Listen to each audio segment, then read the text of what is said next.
여러분 सभी को जय 안녕하십니까? मसीह की। 예, 오늘은 आज हम 성경 디도서 तीतुस अध्याय 3 देखेंगे।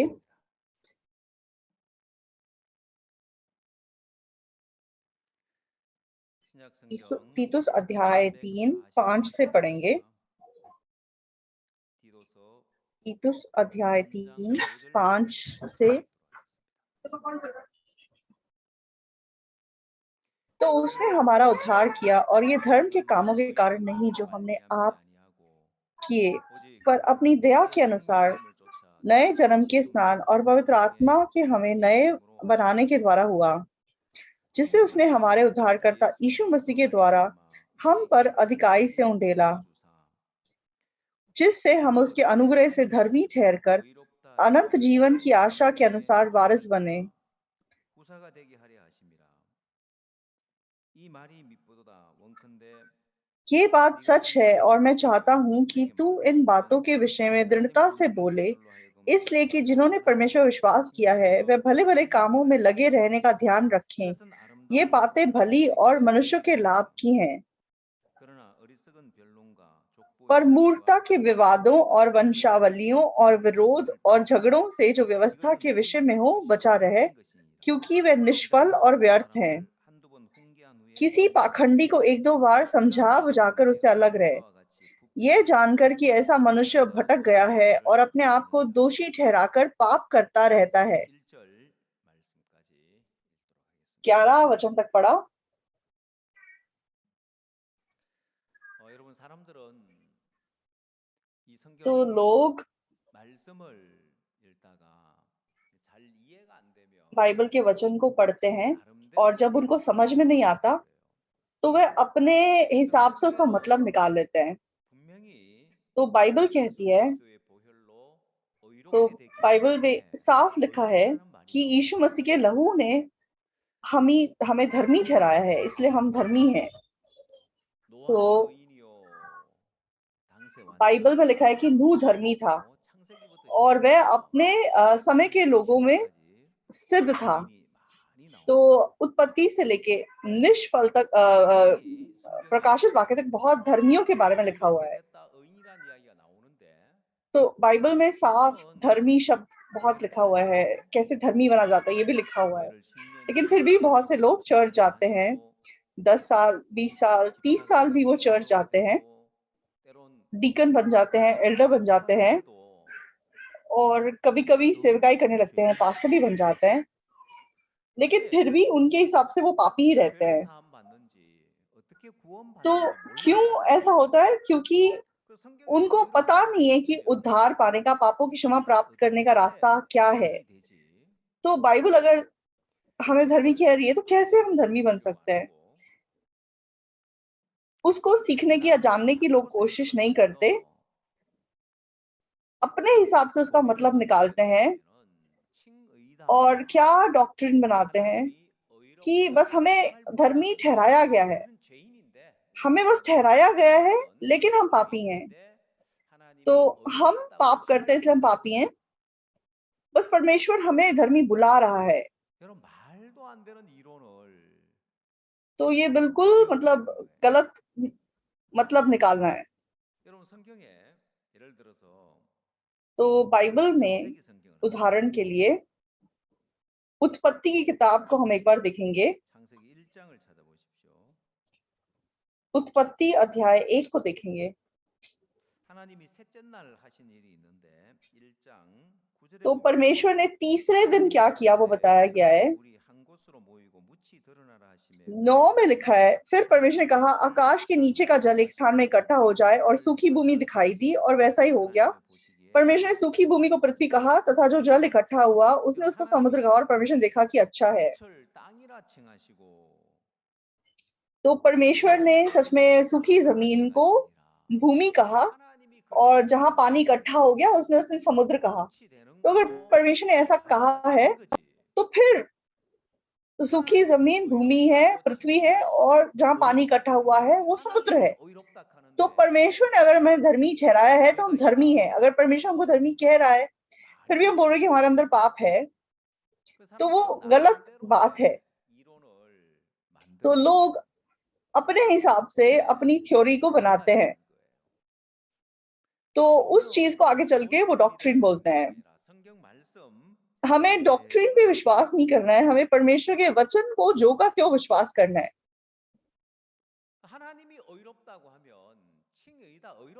तो परमेश्वर हमें धर्मी कहता है, तो फिर हम धर्मी हैं। हम ये नहीं बोल सकते कि हाँ बस वो हमें धर्मी ठहरा रहा है लेकिन हम धर्मी नहीं है। तो इंसान अगर किसी को धर्मी कहता है तो हो सकता है कि वो गलत भी बोल रहा है, लेकिन अगर परमेश्वर हमको धर्मी कह रहा है तो फिर वो सच है, वो गलत नहीं हो सकता।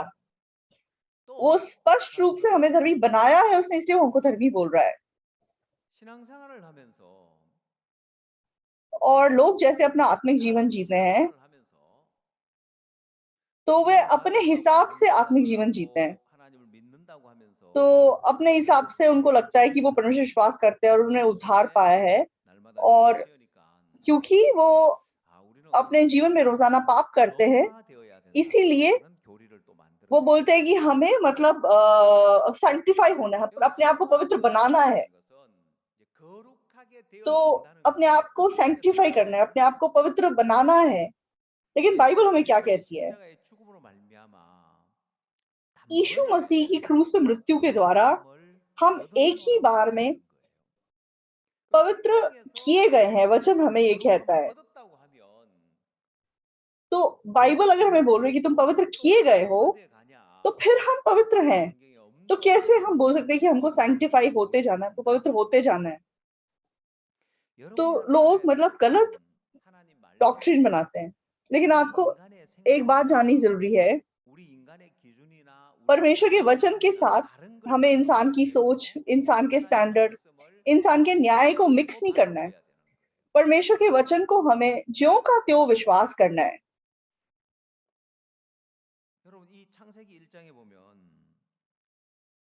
उत्पत्ति 1 अध्याय को अगर हम देखेंगे तो और क्या वचन यहाँ पे लिखा हुआ है, 1 के 20 में, फिर परमेश्वर ने कहा जल जीवित प्राणियों से बहुत ही भर जाए और पक्षी पृथ्वी के ऊपर आकाश के अंतर में उड़े। तो परमेश्वर ने जल जीवित प्राणियों से बहुत ही भर जाए बोला। तो आजकल के जो मॉडर्न सोसाइटी के जो लोग हैं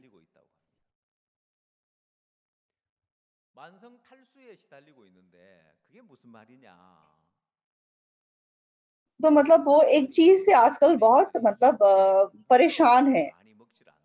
तो इन मतलब आजकल बोलते हैं कि मॉडर्न सोसाइटी के लोग पानी नहीं पीते हैं, डिहाइड्रेटेड है, क्योंकि वो कॉफी पीते हैं, कोल्ड ड्रिंक पीते हैं, ये वो बहुत कुछ पीते हैं। कोरियन लोग खास करके जैसे चावल और सूप को मिक्स करके खाते हैं, इसलिए सूप वगैरह क्योंकि पी लेते हैं, इसलिए ऐसा लगता है कि बहुत लिक्विड कंज्यूम कर रहे हैं, लेकिन प्योर लाइक पानी नहीं पीते हैं। तो जब तक हम प्योर पानी नहीं पिएंगे तब तक हमारी जो बॉडी है वो डिहाइड्रेट होती जाएगी। इसलिए जब हम ज्यादा पानी पीते हैं तो हमारे जो सेल्स हैं बॉडी में वो तंदुरुस्त होते हैं। और खास करके कॉफी जैसी जो चीजें होती हैं, क्योंकि उसके अंदर कैफीन है और वो मतलब हमारे शरीर को डिहाइड्रेट करती है, चाहे वो लिक्विड है। लेकिन जो मतलब तो जो प्योर पानी है वो हमारे शरीर के बहुत ज्यादा अच्छा है। लेकिन लोग लाइक प्योर पानी पीने की बजाय लाइक कोल्ड ड्रिंक्स पीते हैं, कॉफी पीते हैं, लिक्विड कंज्यूम करते हैं। इसलिए जो मॉडर्न सोसाइटी के लोग हैं इसलिए उनकी सेहत लाइक खराब होती जा रही है बोलते हैं। तो एक कोई स्विमर था, तो बहुत सारे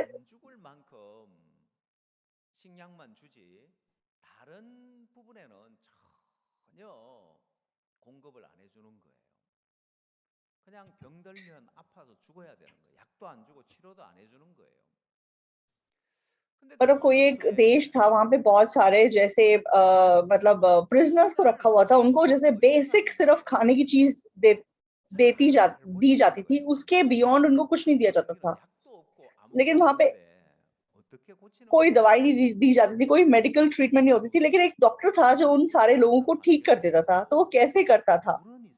तो आप कितने भी बुरे लाइक मतलब कंडीशंस में रह रहे हो, कितनी भी गरीब कंडीशन में रह रहे हो, लेकिन वहां पे पानी जरूर होता है। तो मतलब वो बोलते कि वो डॉक्टर पानी के द्वारा वो सारे उन बीमारियों को ठीक करता था। तो एक दिन में कहते कि 2 लीटर पानी कम से कम तुमको कंज्यूम करना चाहिए, लेकिन लोग क्योंकि पानी नहीं पीते इसलिए उनकी सेहत खराब होती जा रही है। तो प्योर वाटर नहीं पीते, लाइक पानी के अंदर कुछ ना कुछ मिक्स करके पीते हैं। तो वो चीज मतलब सेहत को नुकसान पहुंचाती है।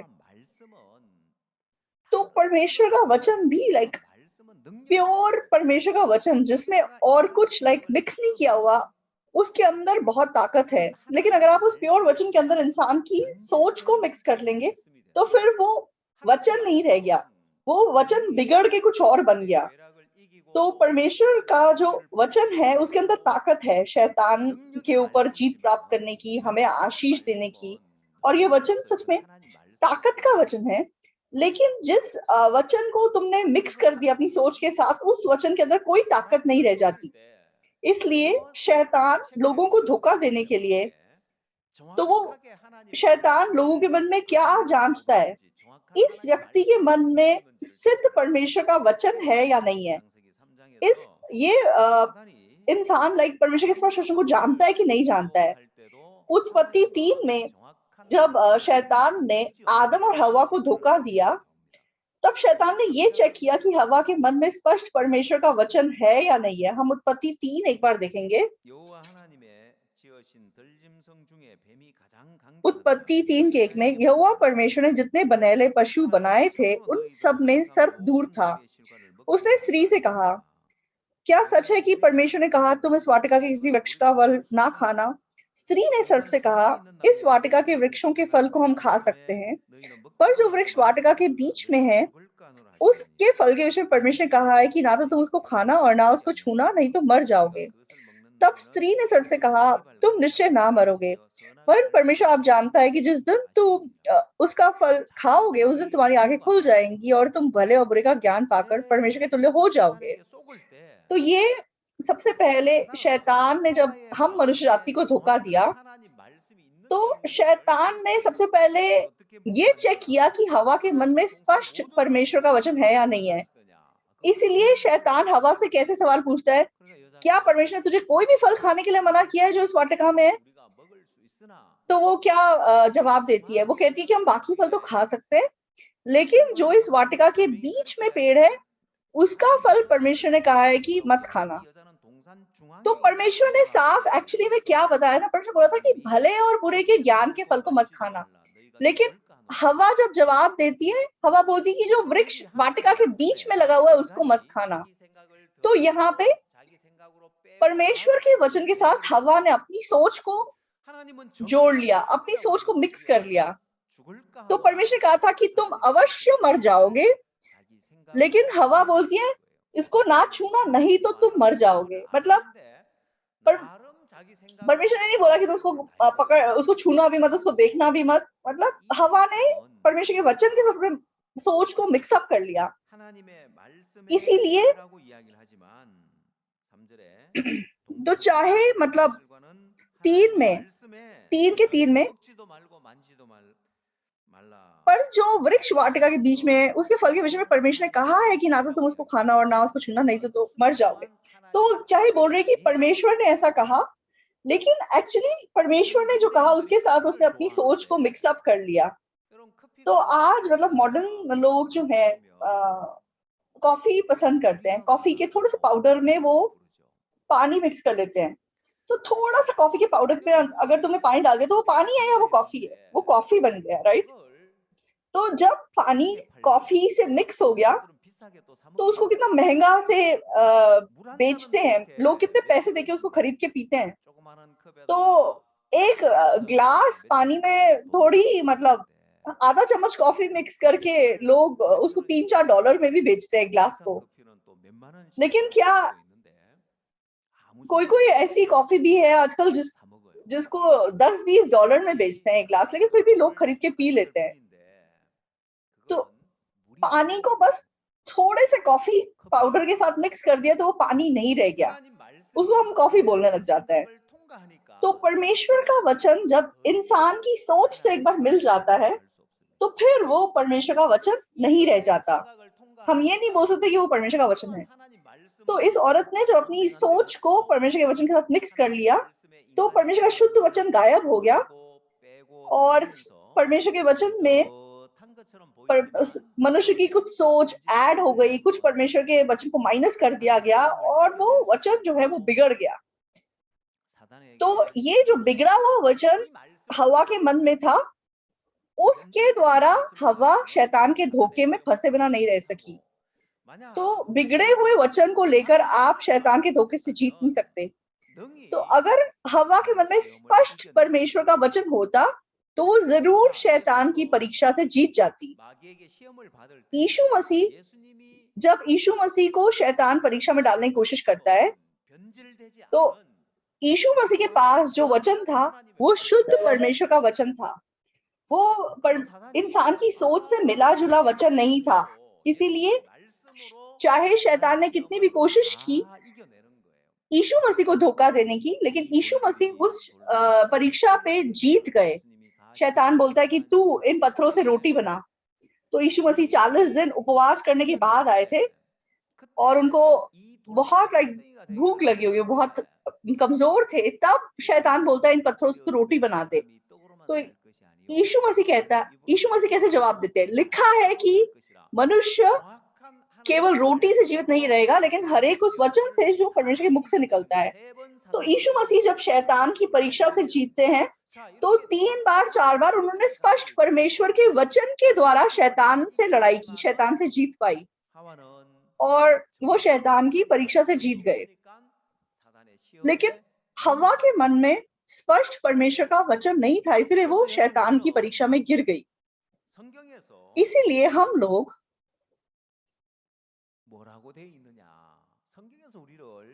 तो बाइबल क्या कह रही है? बाइबल अगर हमको धर्मी कह रही है या बाइबल हमें पापी कह रही है? तो वचन हमें जो कह रहा है हमें जो का त्यों उसको एक्सेप्ट करना है।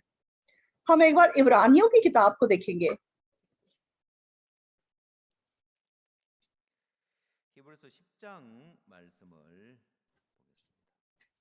इब्रानियों 10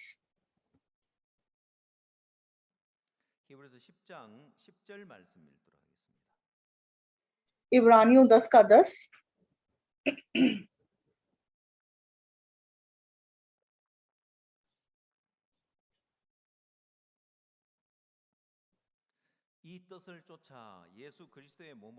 उसी इच्छा से हम मसीह यीशु की देह के एक ही बार बलिदान चढ़ाए जाने के द्वारा पवित्र किए गए हैं। तो बाइबल हमको क्या कहती है?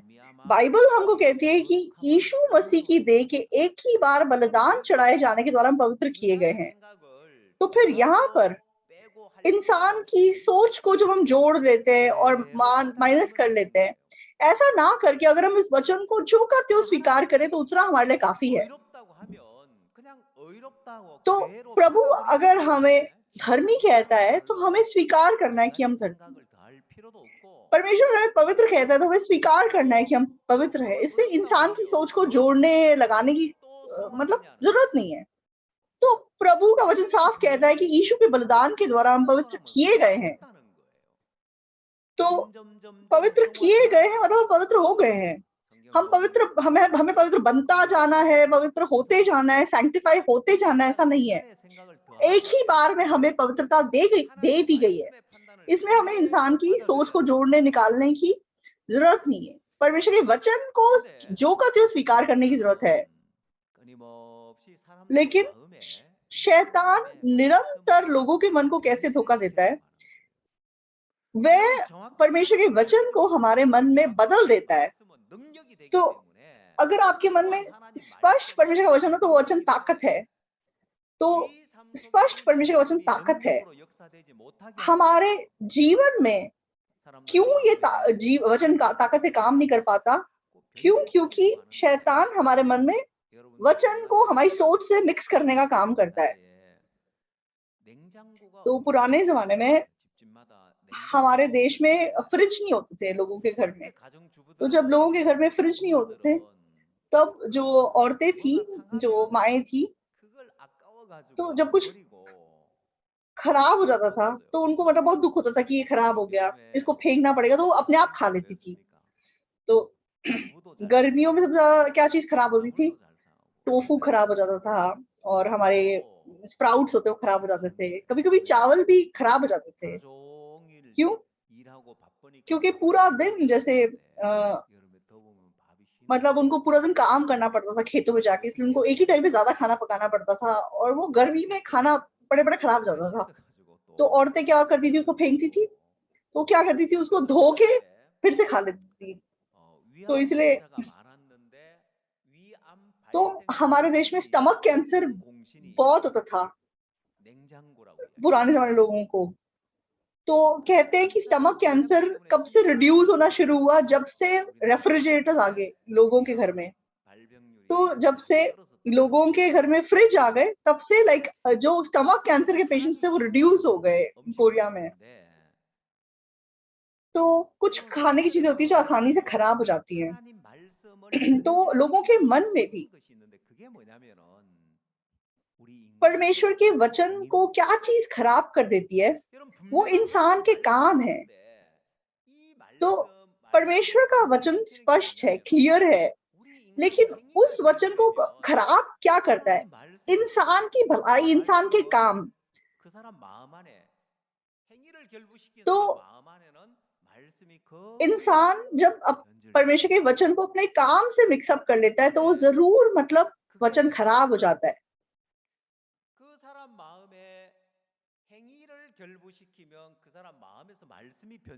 तो जब कोई इंसान मतलब कामों के साथ वचन को मिक्स करता है, तो ज़रूर लाइक वचन खराब हो जाता है।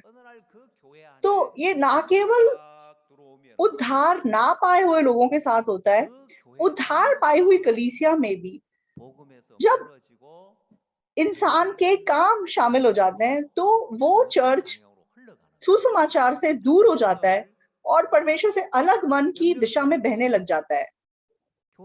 तो आज कुछ चर्चेस के बारे में तो उद्धार पाए हुए कलीसिया हैं, लेकिन जब उनके चर्च में मतलब काम शामिल हो गए लोगों के, तब वो कलीसिया बिगड़ गई। तो बाइबल में एंटियोक चर्च के बारे में लिखा हुआ है। एंटियोक चर्च उद्धार पाया हुआ चर्च था, बहुत वफादार परमेश्वर का चर्च था, लेकिन लोगों के काम जब उसमें इंक्लूड हो गए, तो वो चर्च बिगड़ गया। बाइबल में गलातियों की किताब है, गलातियों की कलीसिया के साथ भी सेम है। वहां पे भी मतलब कैसे सुसमाचार बिगड़ गया उसके बारे में बताया गया है।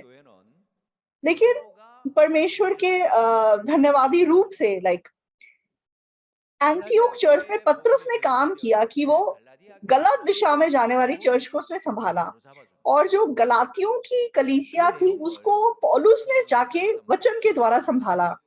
तो वो हम बाइबल में एक बार पढ़ते हैं।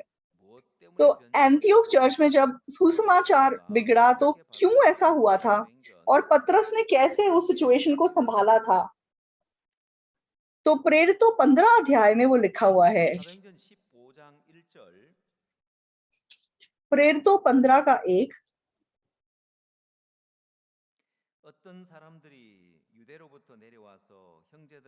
फिर कुछ लोग यहूदिया से आकर भाइयों को सिखाने लगे, यदि मूसा की रीति पर तुम्हारा खतना ना हो तो तुम उद्धार नहीं पा सकते। तब पौलुस और बरनबास का उनसे बहुत झगड़ा और वाद विवाद हुआ। तो ये ठहराया गया कि पौलुस और बरनबास और उनमें से कुछ व्यक्ति इस बात के विषय में प्रेरितों और प्राचीनों के पास यरूशलेम को जाएं। तो ये एंटियोक कलीसिया के विषय में मतलब हुआ हादसा है। तो यहूदिया से कुछ भाई लोग आते हैं और वो भाइयों को क्या सिखाने लगते हैं कि जब तक तुम मूसा के व्यवस्था के अनुसार खतना नहीं पाओगे, तब तक तुम्हारा उद्धार नहीं होगा। तो जो यहूदी लोग होते हैं, तो आदमी लोग मतलब 8वें दिन वो खतना करवाते हैं। तो जो खतना कराता है, फिर उसकी ड्यूटी है कि वो पूरे व्यवस्था को फॉलो करेगा। लेकिन यहाँ पे ये क्यों इनको खतना कराने के लिए बोल रहे हैं? हाँ, तुम लोग कहते हो कि तुमने अनुग्रह से उद्धार पा लिया, लेकिन तुम्हें व्यवस्था का पालन फिर भी करना पड़ेगा। मतलब कुछ लोग आके उनको ऐसे सिखाने लगे। तो इस अंत्योखी कलीसिया में कामों पे जोर देने वाले लोग आ गए। तो ये एक ग्रुप आया वहां पे। तो पौलुस और बरनबास उनको बोलने लगे कि नहीं, तुम लोग गलत बता रहे हो, हम अनुग्रह से उद्धार पाते हैं, कामों से नहीं। लेकिन उस जमाने में पौलुस या बरनबास मतलब ये नए नए प्रेरित थे। इनके पास चर्च में मतलब कोई पोजीशन नहीं था, ये अभी आत्मिक रूप से बहुत छोटे थे। इसलिए उनकी बात मतलब चर्च में स्थापित नहीं हो पाई। इसलिए वो लोग क्या बोलते हैं कि ठीक है, हम इस प्रॉब्लम को लेके यरूशलेम को जाएंगे और वहां पे प्राचीनों से और पुण्यों से जाके पूछेंगे और इसका मतलब जवाब लेके आएंगे। तो ये लोग यरूशलेम को जाते हैं। तो यरूशलेम में जाने के बाद तो प्रेरित लोग उनको बोलते हैं कि तुम मतलब क्यों इतनी छोटी समस्या को लेके यहाँ पे आए हो, क्यों इस बात पे वाद विवाद कर रहे हो? तो वो ऐसे ऐसे करके उनको समझाते हैं और आसानी से मतलब उस प्रॉब्लम को सुलझा देते हैं। तो जब यरूशलेम चर्च इस बारे में क्या बोलता है 6, तब प्रेरित और प्राचीन इस बात के विषय में विचार करने के लिए इकट्ठे हुए। तो 7 में क्या लिखा है? तब पतरस ने बहुत वाद विवाद हो जाने के बाद, तो चाहे ये लोग यरूशलेम गए, लेकिन यरूशलेम में भी इस बात के ऊपर बहुत वाद विवाद चला। तो क्या वाद विवाद चला कि उद्धार तो अनुग्रह से पा लिया, लेकिन फिर भी हमको व्यवस्था का पालन करना पड़ेगा, हमें व्यवस्था को मानना पड़ेगा। तो उद्धार पाए हुए अन्य जाति, उनको फिर भी ये बोलना चाहिए ना कि तुम व्यवस्था का पालन करो, अच्छा काम करो। ऐसे कैसे बोल सकते हैं कि ठीक है, कुछ करने की जरूरत नहीं है? लेकिन दूसरी ओर ऐसे लोग हैं जो बोल रहे नहीं नहीं, क्यों व्यवस्था का पालन क्यों करना है? अनुग्रह से हमने उद्धार पाया है, तो व्यवस्था सीखने के लिए मतलब व्यवस्था मानना सिखाना गलत है। और उसके बाद पतरस क्या निष्कर्ष निकालता है? पतरस मतलब एक लाइन बनाता है। वो प्रेरितों 15 में वो 12 से इस बात को कंक्लूड करता है। 7 को पढ़ेंगे। तब पतरस ने बहुत वाद विवाद को जाने के बाद खड़े होकर उनसे कहा, हे भाइयों, तुम जानते हो कि बहुत दिन हुए परमेश्वर ने तुम में से मुझे चुन लिया कि मेरे मुंह से अन्य जातीय सुसमाचार का वचन सुनकर विश्वास करें। मन के जांचने वाले परमेश्वर ने उनको भी हमारे समान पवित्र आत्मा देकर उनकी गवाही दी और विश्वास के द्वारा उनके मन शुद्ध करके हम में और उनमें कुछ भेद ना रखा। तो अब तुम क्यों परमेश्वर की परीक्षा करते हो कि चेलों की गर्दन पर ऐसा जुआ रखो जिसे ना हमारे बाप दादा उठा सके थे और ना हम उठा सकते हैं। हाँ, हमारा यह निश्चय है कि जिस रीति से वे प्रभु यीशु के अनुग्रह से उद्धार पाएंगे, उसी रीति से हम भी पाएंगे। ये निष्कर्ष है। तो पतरस बहुत जरूरी बात इनको बताता है। तो 9 में, और विश्वास के द्वारा अपने मन शुद्ध करके हम में और उनमें कुछ भेद ना रखा। तो अब तुम क्यों परमेश्वर की परीक्षा करते हो कि चेलों की गर्दन पर ऐसा जुआ रखो जिसे ना हमारे बाप दादा उठा सके थे और ना हम उठा सकते हैं। ये व्यवस्था है, मतलब व्यवस्था का जुआ। तो व्यवस्था का जुआ मतलब हमारे बाप दादा भी इसको उठा नहीं पाए, हम भी उसको उठा नहीं पाए। तो अब ये अन्य जाति लोग जो प्रभु में आ रहे हैं, तो क्यों तुम उसको बोल रहे हो कि तुम व्यवस्था का पालन करो? ये सही नहीं है, ठीक नहीं है। और वो बोलता है कि जैसे उन्होंने वैसे ही हमने परमेश्वर के अनुग्रह से उद्धार पाया है। तो उद्धार केवल अनुग्रह से है और उद्धार पाने के बाद भी व्यवस्था पालन करो। अन्य जातियों को ये बोलना कि ठीक है तुम खतना कराओ, व्यवस्था का पालन करो, वो गलत है, पतरस बोलता है।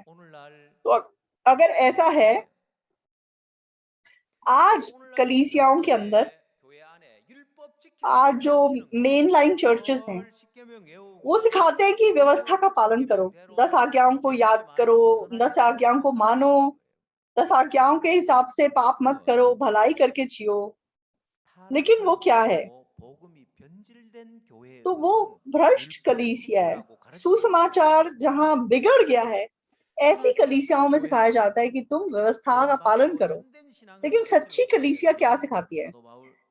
उद्धार पाने के बाद सच्चा आत्मिक जीवन जीने वाली कलीसिया पतरस के समान, जिसे पतरस बोलता है कि जो जुआ हम और हमारे बाप दादा नहीं उठा सके तो तुम क्यों इनको उठाने की कोशिश कर रहे हो? तो परमेश्वर ने जब हमको व्यवस्था दी थी, तो यीशु मसीह के पैदा होने के 1500 साल पहले व्यवस्था दी गई थी। मूसा के द्वारा व्यवस्था मिली थी। तो अब्राहम के टाइम पे व्यवस्था थी कि नहीं थी? मूसा एक्सोडस की किताब में है, अब्राहम उत्पत्ति की किताब में है। उत्पत्ति की किताब में अब्राहम है, नूह है, याकूब है, इसहाक है, यूसुफ है। ये सारे विश्वास के जन उत्पत्ति किताब में है। उन लोगों के जमाने में व्यवस्था नहीं थी, तो फिर भी अब्राहम को विश्वास का पिता कहा जाता है।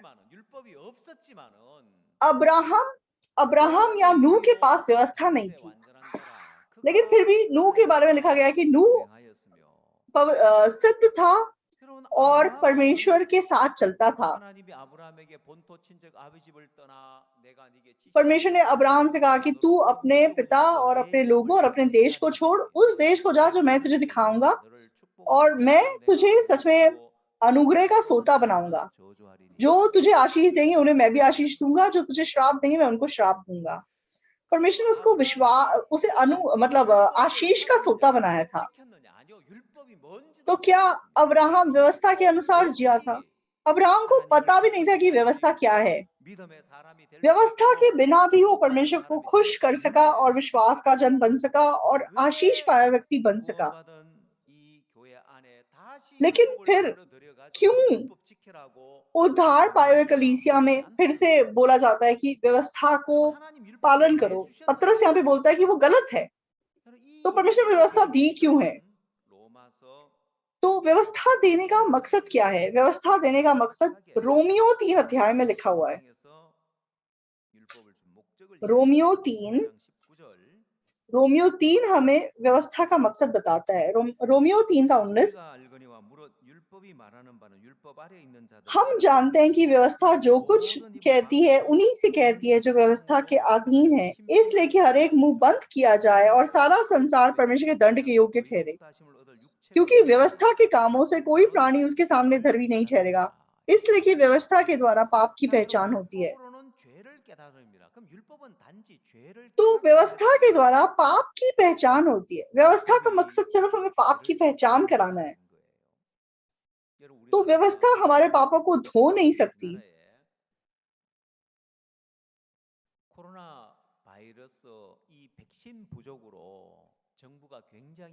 तो हमारे देश में मतलब कोरोना वायरस की वैक्सीन की कमी है, इसलिए मतलब गवर्नमेंट ने बहुत सारी पॉलिसीज बनाई, क्योंकि वैक्सीन सप्लाई नहीं हो पा रही थी। तो एक टाइम था जब वैक्सीन की बहुत कमी थी हमारे देश में।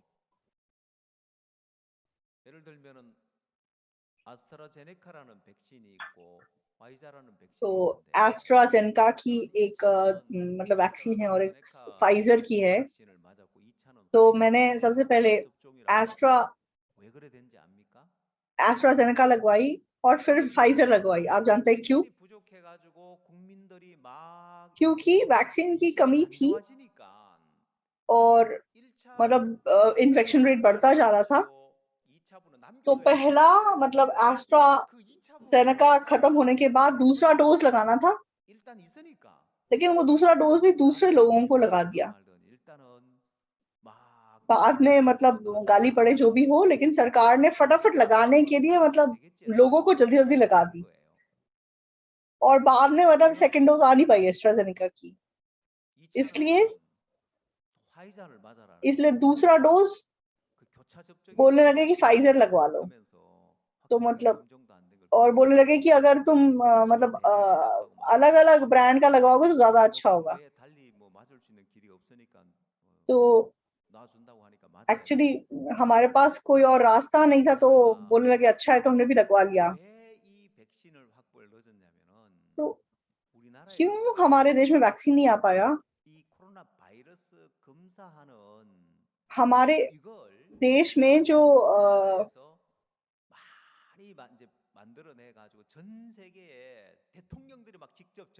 तो मतलब कोरोना वायरस जो टेस्ट किट्स थी वो बहुत ज्यादा बनाई और पूरी दुनिया में एक्सपोर्ट की। मतलब एक्चुअली दुनिया के प्रेसिडेंट्स हमारे देश को फोन करते थे कि जल्दी मतलब टेस्ट किट्स भेजो, लेकिन वो टेस्ट किट्स ठीक नहीं कर सकती। वो टेस्ट किट्स कोई वैक्सीन नहीं है, वो सिर्फ बता सकती हैं आपको कि आपको कोरोना है या नहीं। तो वो सिर्फ चेक कर सकती है कि तुम्हारे बॉडी में कोरोना वायरस है या नहीं। तो मतलब वैक्सीन तुम्हारे अंदर इम्यूनिटी बनाती है और कोरोना वैक्सीन की दवाई अलग चीज है। तो टेस्ट किट्स का मकसद अलग है, वैक्सीन का मकसद अलग है। उसी प्रकार जो व्यवस्था है वो टेस्ट किट के समान है, वो चेक करती है कि तुम्हारे अंदर पाप है या नहीं है। तो तुमने मतलब अगर तुमने चेक कर लिया कि तुम्हारे अंदर मतलब कोरोना वायरस है या नहीं है और तुम्हें पता चल गया कि तुम पॉजिटिव हो, तो तुम क्या करोगे? खत्म काम। उसके बाद तुमको ट्रीटमेंट कराना पड़ेगा, राइट? तो व्यवस्था भी उसी प्रकार चेक करती है कि तुम्हारे अंदर पाप है या नहीं है। पाप पाप तुमने पहचान लिया, उससे तुम्हारा पाप खत्म हो जाता है ऐसा नहीं है, उसके बाद तुम्हें पाप का ट्रीटमेंट कराना पड़ेगा। तो व्यवस्था का काम टेस्ट किट जैसा है। पाप को धोने के लिए क्या करना पड़ेगा? पाप धोने के लिए यीशु मसीह के लहू की जरूरत है। आसान है, राइट? तो ऐसे करके कोरोना वायरस आपको समझा सकता है। आपने टेस्ट करा लिया और पता चल गया पॉजिटिव है, बस खत्म। उसके बाद चुपचाप बैठे रहेंगे तो क्या होगा?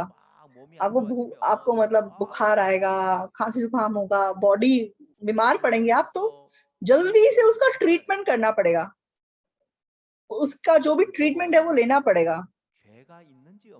तो व्यवस्था सिर्फ ये चेक करके बताती है, वो टेस्ट किट के समान है कि तुम्हारे अंदर पाप है या नहीं। पाप की पहचान कराती है। तो कोरोना वायरस टेस्ट किट्स भी बहुत जरूरी चीज थी एक्चुअली। क्यों? टेस्ट किट के द्वारा पता चलता है कि तुम्हारे अंदर वायरस है या नहीं, और अगर पता चलेगा वायरस है तो तुम जल्दी उसका इलाज करोगे। तो व्यवस्था जरूरी है, तो ऑफकोर्स जरूरत है उसकी। पाप की पहचान कराने के लिए व्यवस्था जरूरी है, लेकिन वो तुम्हारा पाप से इलाज नहीं कर सकती है। इसलिए इस मकसद से परमेश्वर ने हमें व्यवस्था दी। ऐसा अगर आप समझेंगे तो आपको बहुत आसान लगेगा। और उसके बाद व्यवस्था के बाद जब हमें पता चल गया कि हमारे अंदर पाप है, तो उस पापों की क्षमा हमको पानी पड़ेगी। तो पापों की क्षमा हम कैसे पा सकते हैं? रोमियो 3 का 23, इसलिए कि सबने पाप किया और परमेश्वर की महिमा से रहित हैं। 24, परंतु उसके अनुग्रह से उस छुटकारे के द्वारा जो मसीह यीशु में है सेंत में धर्मी ठहराए जाते हैं। तो बाइबल हमको क्या बता रही है? कि सब लोगों ने पाप किया है, इसलिए सब लोग स्वर्ग नहीं जा सकते, सब उसकी महिमा से रहित हैं। परंतु मसीह यीशु में जो अनुग्रह है, उस छुटकारे के द्वारा सेंत में बिना किसी कीमत के धर्मी ठहराए जाते हैं। तो 23 में लिखा है,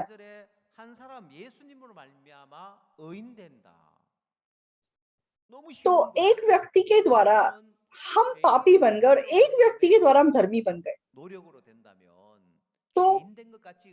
तो पापी हम अनुग्रह से बन गए, तो फिर क्या हम अपने कामों से धर्मी बनेंगे? ऐसा नहीं है।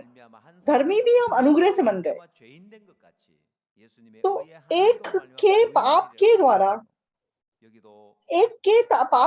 पाप इस जगत में आ गया और एक के धर्म के काम के द्वारा धार्मिकता इस जगत में आ गई।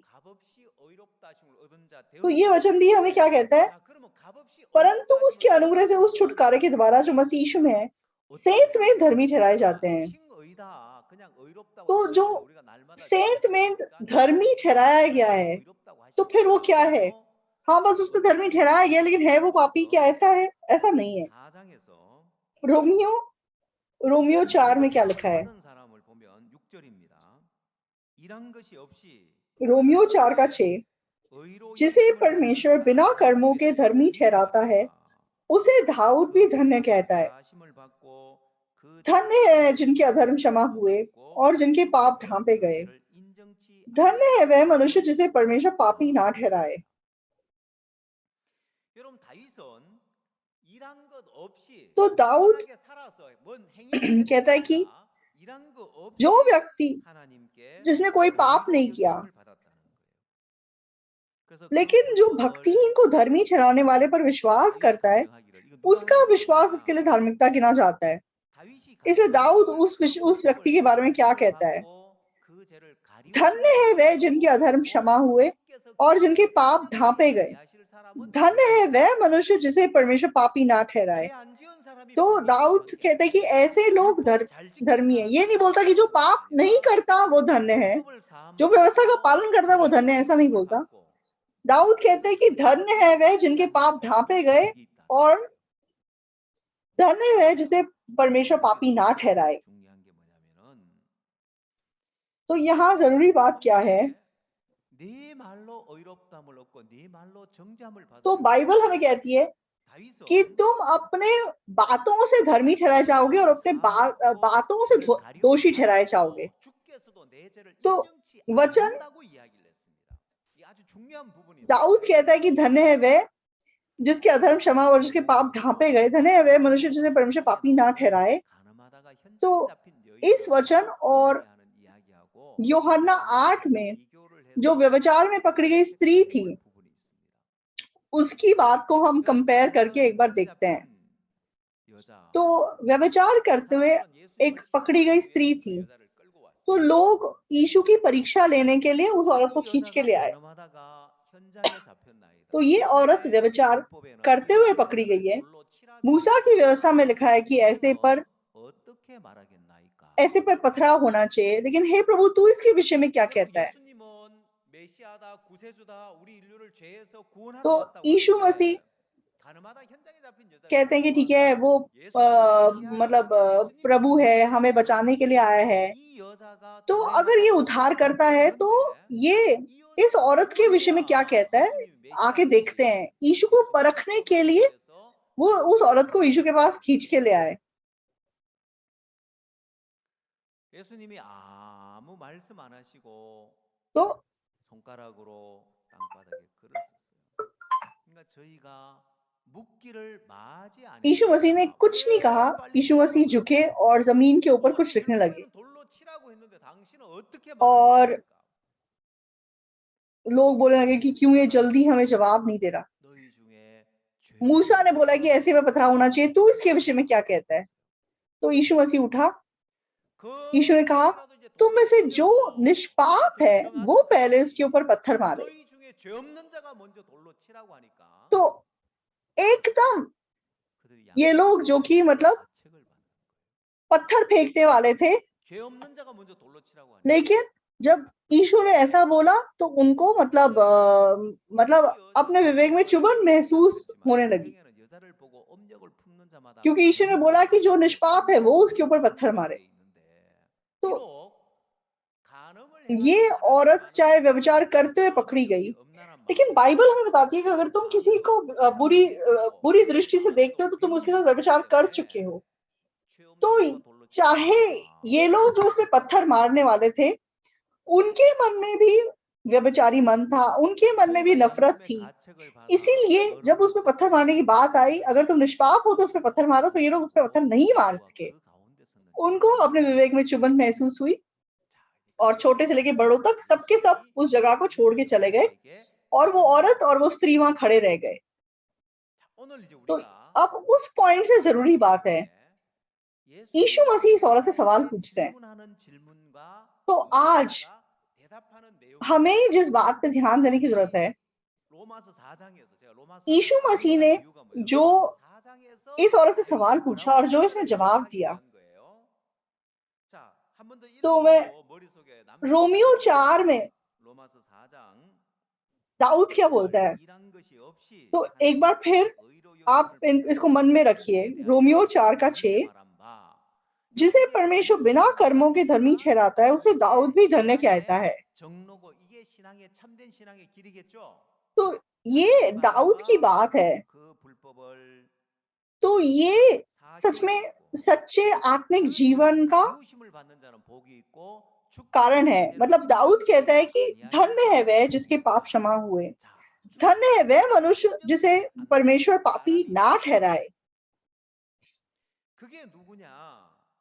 तो कोई ऐसे लोग हैं जिन्हें प्रभु पापी नहीं ठहराता। वो लोग कौन हैं? रोमियो 8 नहीं, रोमियो 8 नहीं, यूहन्ना 8 हम व्यभिचारिणी स्त्री और यीशु मसीह के बीच की बातचीत को देखेंगे। यूहन्ना 8:9, परंतु वे ये सुनकर बड़ों से लेकर छोटों तक एक एक करके निकल गए और यीशु अकेला रह गया और स्त्री वहीं बीच में खड़ी रह गई। यीशु ने क्या सवाल पूछा? 10, यीशु ने सीधे होकर उससे कहा, हे नारी, वे कहाँ गए? क्या किसी ने तुझ पर दंड की आज्ञा ना दी?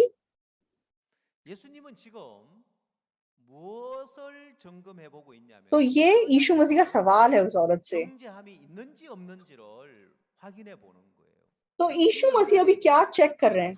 यीशु मसीह इस औरत के मन को चेक करें कि इसके मन में अपने आप को दोषी ठहराने का मन है या नहीं। तो सब लोग चले गए, यीशु ने भी देख लिया कि सब लोग चले गए।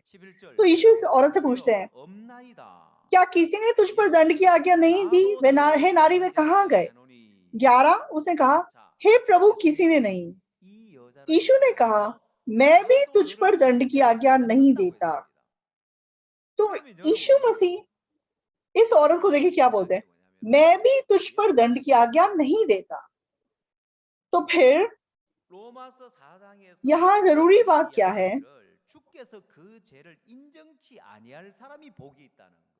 रोमियो 4 में दाऊद जैसे कि गवाही देता है, धन्य है वह जिसके पाप ढांपे गए, धन्य है वह जिसे परमेश्वर पापी ना ठहराए। तो धन्य कौन है? जिसके पाप परमेश्वर उसके विरुद्ध नहीं गिनता। यहाँ पे इस व्यभिचार में पकड़ी गई स्त्री को यीशु मसीह क्या कहता है? मैं भी तुझ पर दंड की आज्ञा नहीं देता। कैसे व्यक्ति पर प्रभु दंड की आज्ञा नहीं देता? जिसके मन में अपने आप को दोषी ठहराने का मन नहीं होता। दूसरे शब्दों में, जो व्यक्ति अपने आप को दोषी नहीं ठहराता उसे प्रभु भी दोषी नहीं ठहराता। अगर वो व्यक्ति खुद अपने आप को दोषी नहीं ठहरा रहा है तो यीशु मसीह भी उस व्यक्ति को दोषी नहीं ठहराता, उसका पाप उसके खिलाफ नहीं गिनता। तो यहाँ पे बहुत सारे लोग हैं जो यीशु को छोड़ के चले गए। उनके विवेक में चुभन महसूस हुई और वो छोड़ के चले गए। वो कैसे लोग थे? वो अपने आप को दोषी ठहराने वाले लोग थे। हाँ, सही बात है, हमारे मन में भी नफरत है, हमारे मन में भी व्यभिचारी मन है। हम कैसे इस औरत को पत्थर मार सकते हैं? हम भी तो निष्पाप नहीं है। ये लोग अपने आप को दोषी ठहराकर यीशु से दूर चले गए। पापी दशा में ये लोग यीशु को छोड़ के चले गए। लेकिन ये औरत, यीशु मसीह ने जमीन पे झुक के कुछ लिखा। यीशु मसीह ने जमीन पे क्या लिखा?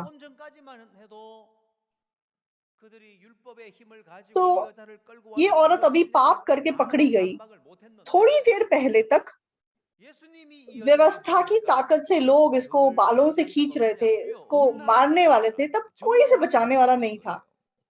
लेकिन जब यीशु मसीह ने इसे बात की, क्या तुझ पर किसी ने दंड की आज्ञा नहीं दी? तो उसने बोला कि हे प्रभु, किसी ने नहीं। इसका मतलब मुझ पर दंड की आज्ञा नहीं है।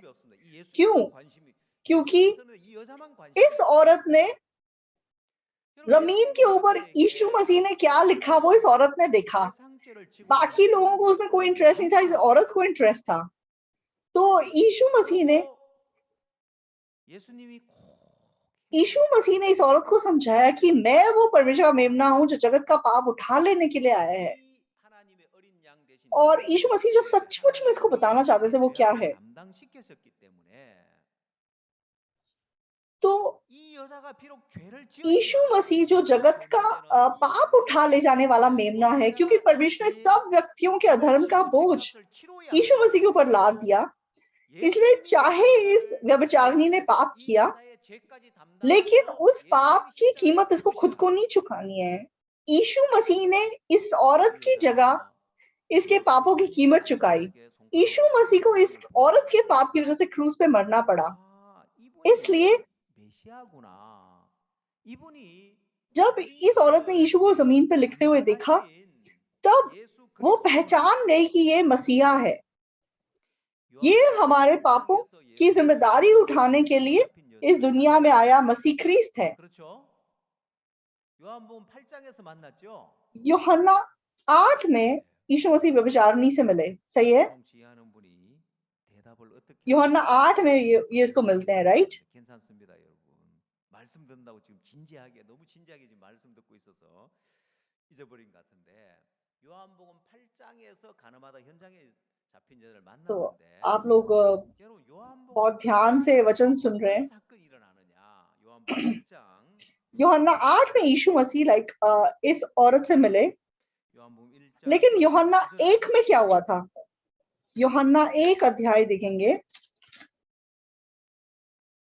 यूहन्ना 1 का 29 वचन देखिए। 요한이 예수께서 자기에게 나오심을 보고 가로되 보라 세상 죄를 지고 가는 하나님의 어린 양 दूसरे दिन उसने यीशु को अपनी ओर आते देखकर कहा, देखो ये परमेश्वर का मेमना है जो जगत का पाप उठा ले जाता है।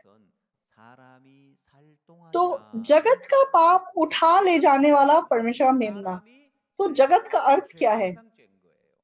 जगत का अर्थ है मतलब वो समय जब दुनिया में लोग रह रहे हैं। जगत का पाप मतलब इस दुनिया में सारे लोगों का पाप, जगत के पाप को उठा ले जाने वाला परमेश्वर का मेमना यीशु मसीह, उसने जगत के पाप को उठा लिया। तो मतलब आदम से शुरू करके इस दुनिया का जो आखिरी आदमी होगा, उस आदमी तक यीशु मसीह ने सारा पाप अपने ऊपर उठा लिया। तो इस जगत के पाप के अंदर व्यभिचार में पकड़ी गई स्त्री का पाप भी शामिल है। तो यीशु मसीह यूहन्ना 1 में जगत का पाप अपने ऊपर उठा ले जाता है। तो यूहन्ना 8 में वो व्यभिचार में पकड़ी गई स्त्री से मिलता है, जो व्यभिचार करते पकड़ी गई, लेकिन उसका पाप इससे पहले यीशु मसीह ने अपने ऊपर ले लिया। इसलिए इस औरत को पत्थर खा के मरने की जरूरत नहीं है।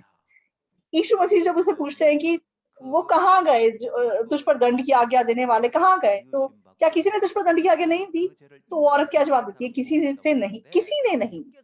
इसलिए दाऊद भी क्या बोलता है कि धन्य है वह जिसके पाप ढांपे गए, धन्य है वह व्यक्ति जिसे परमेश्वर पापी ना ठहराए।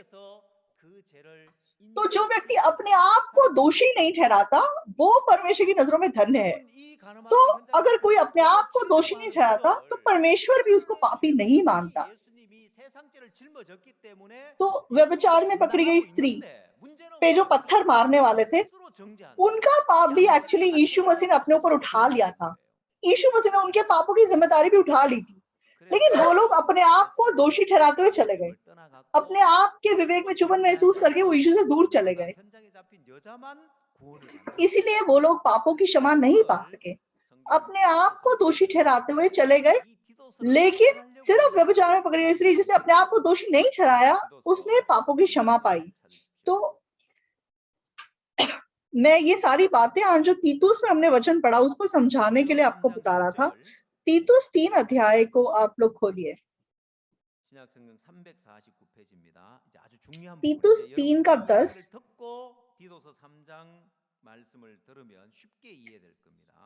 तो ये बहुत जरूरी शब्द है। तो आप ये कहानी सुनने के बारे में तीतुस 3 को पढ़ेंगे। किसी पाखंडी को एक बार समझा बुझाकर उससे अलग रहे, यह जानकर कि ऐसा मनुष्य भटक गया है और अपने आप को दोषी ठहराकर पाप करता रहता है।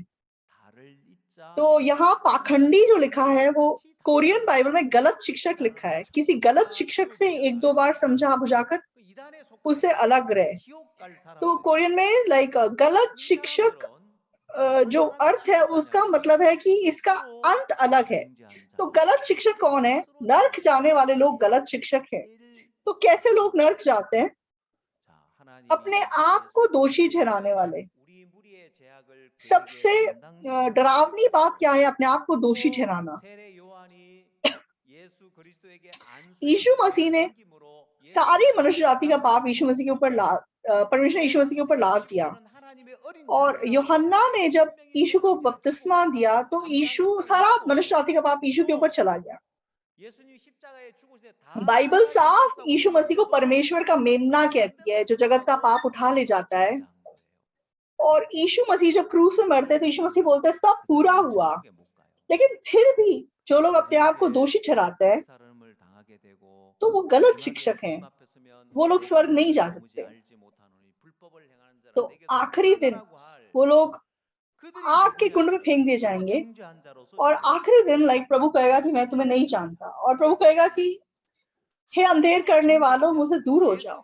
तो ये कौन है? ये अपने आप को दोषी ठहराने वाले हैं। तो परमेश्वर जब हमें दोषी नहीं ठहराता, जब यीशु मसीह हमें दोषी नहीं ठहराता, पवित्र आत्मा हमें दोषी नहीं ठहराता, तो यीशु मसीह जब क्रूस पे मरा, यीशु ने बोला सब पूरा हुआ। तो यीशु मसीह ने बोल दिया सब पूरा हुआ। परमेश्वर ने क्या बोला? तो परमेश्वर ने जो बोला वो भी बहुत जरूरी बात है।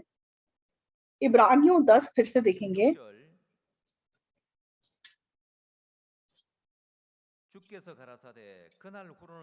इब्रानियों 10 का 16 प्रभु कहता है कि जो वाचा मैं उन दिनों के बाद उनसे बांधूंगा वह ये है कि मैं अपने नियमों को उनके हृदय पर लिखूंगा और उनके विवेक में डालूंगा। फिर वह ये कहता है मैं उनके पापों पर उनके अधर्म के कामों को फिर कभी स्मरण ना करूंगा, और जब इनकी क्षमा हो गई तो फिर पाप का बलिदान नहीं रहा। तो परमेश्वर हमारे पापों को और हमारे अधर्म के काम को फिर कभी स्मरण नहीं करते। तो यीशु मसीह ने बोला कि सब पूरा हुआ, और परमेश्वर कहता है कि मैं तुम्हारे पापों को और तुम्हारे अधर्म के कामों को फिर कभी स्मरण नहीं करता। और पवित्र आत्मा किस बात की गवाही देता है? तो पवित्र आत्मा इस बात की गवाही देता है कि सब पाप धुल गए हैं, तो अब पापों के लिए कोई बलिदान नहीं रहा। तो कोई लेकिन जो लोग फिर भी अपने आप को दोषी ठहराते हैं, शैतान से धोखा खाए हुए हैं, क्योंकि हम रोज पाप कर रहे हैं इसलिए हम पापी हैं। वो अपने आप को दोषी ठहराते हैं। तो परमेश्वर हमें दोषी नहीं ठहराता, यीशु मसीह हमें दोषी नहीं ठहराता, पवित्र आत्मा भी हमें दोषी नहीं ठहराती। लेकिन ये लोग अपने आप को दोषी ठहराते हैं, वो गलत शिक्षक हैं। तो उनका अंत अलग होगा, वो लोग अंत में नरक जाएंगे।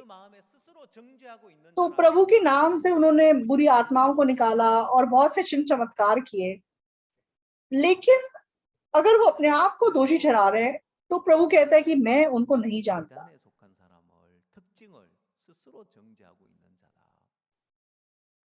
इसीलिए तीतुस की किताब में क्या लिखा है? गलत शिक्षकों की खासियत क्या है कि वो अपने आप को दोषी ठहराते हैं। तो व्यभिचार में पकड़ी गई स्त्री, तो चाहे इसने सच में गंदा घिनौना जीवन जिया, लेकिन फिर भी यीशु मसीह उसको कहते हैं कि मैं तुझ पर दंड की आज्ञा नहीं देता। क्यों? क्योंकि यीशु मसीह खुद वो परमेश्वर का मेमना है जो जिसने इस औरत के पाप को अपने ऊपर उठा लिया है, तो कैसे वो उस पर दंड की आज्ञा दे सकता है? तो तेरे पाप की जिम्मेदारी मैंने अपने ऊपर ले ली है, इसलिए मैं तुझ पर दंड की आज्ञा नहीं देता। तो जिस व्यक्ति के मन में दंड की आज्ञा नहीं है, तो रोमियो 8 के 1 में क्या लिखा है?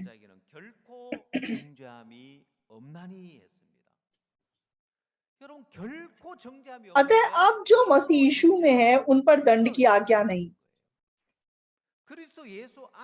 अतः अब जो मसीह यीशु में है उन पर दंड की आज्ञा नहीं है, लेकिन फिर क्या कारण है कि हम अपने आप को दोषी ठहराते हैं? तो यीशु मसीह के अंदर दंड की आज्ञा नहीं है, लेकिन अगर हम अपने आप को दोषी ठहरा रहे हैं, इसका मतलब आप यीशु मसीह में नहीं है, यीशु मसीह के बाहर है। तो आप चर्च जाते होंगे, आप प्रभु प्रभु कहते होंगे, आप भविष्यवाणियां करते होंगे, बुरी आत्माओं को निकाल देते होंगे, आप पास्टर भी हो सकते हैं, लेकिन अगर आप अपने आप को दोषी ठहरा रहे हैं, अपने आप पर दंड की आज्ञा दे रहे हैं, तो आप यीशु मसीह के बाहर हैं। दो, क्योंकि जीवन की आत्मा की व्यवस्था ने मसीह यीशु में मुझे पाप की और मृत्यु की व्यवस्था से स्वतंत्र कर दिया। तो यहाँ स्वतंत्र कर दिया शब्द का प्रयोग किया गया है। तो 1945 15 अगस्त को हम लोग को आजादी मिली थी जापान से। लेकिन उस जमाने में मतलब हमारे फ्रीडम फाइटर्स थे, लेकिन फ्रीडम फाइटर्स की ताकत से हमको एक्चुअली फ्रीडम नहीं मिला था। तो जब अमेरिका ने जापान पे बम मतलब एटम बम गिराया, तब जापान ने अपनी सारी कॉलोनीज को फ्री कर दिया। तो तब उस जमाने में फ्रीडम फाइटर लोग होते थे। तो ये फ्रीडम फाइटर्स ये चुपचाप मतलब अपना काम करते थे, छिपकर अपना काम करते थे। तो किसी गांव में ये लोग मतलब फ्रीडम फाइटर मूवमेंट कर रहे थे, लेकिन मतलब वहां पे जापानी मतलब सिपाहियों को भेज दिया गया। तो ये लोग कहीं ये छिपकर मतलब जंगलों के अंदर चले गए। तो फिर भी मतलब इन फ्रीडम फाइटर्स को सारी इंफॉर्मेशन वगैरह भेजनी चाहिए थी। तो इसलिए मतलब एक छोटे बच्चे के हाथ इनको एक मैसेज भेजा जाता था कि मतलब जो भी बाहर की खबरें इनके पास भेजी जाती थी। तो जो जापानी सिपाही हैं वो चेक करते रहते थे कि कौन फ्रीडम फाइटर्स को सारी इंफॉर्मेशन भेज रहा है। तो वो ध्यान से देखते थे, लेकिन उनको पता नहीं चलता था कि कौन मतलब जाके उनको सारी इंफॉर्मेशन देता है। लेकिन एक दिन एक छोटा सा बच्चा, इन्होंने देखा कि मतलब पहाड़ों के ऊपर जंगल के तरफ जा रहा है। तो शुरुआत में ये लोग सोचते थे कि ये बच्चा खेलने जाता है, लेकिन बाद में इनको पता चला कि ये बच्चा शायद मतलब फ्रीडम फाइटर्स को सारी इंफॉर्मेशन भेजता होगा। लेकिन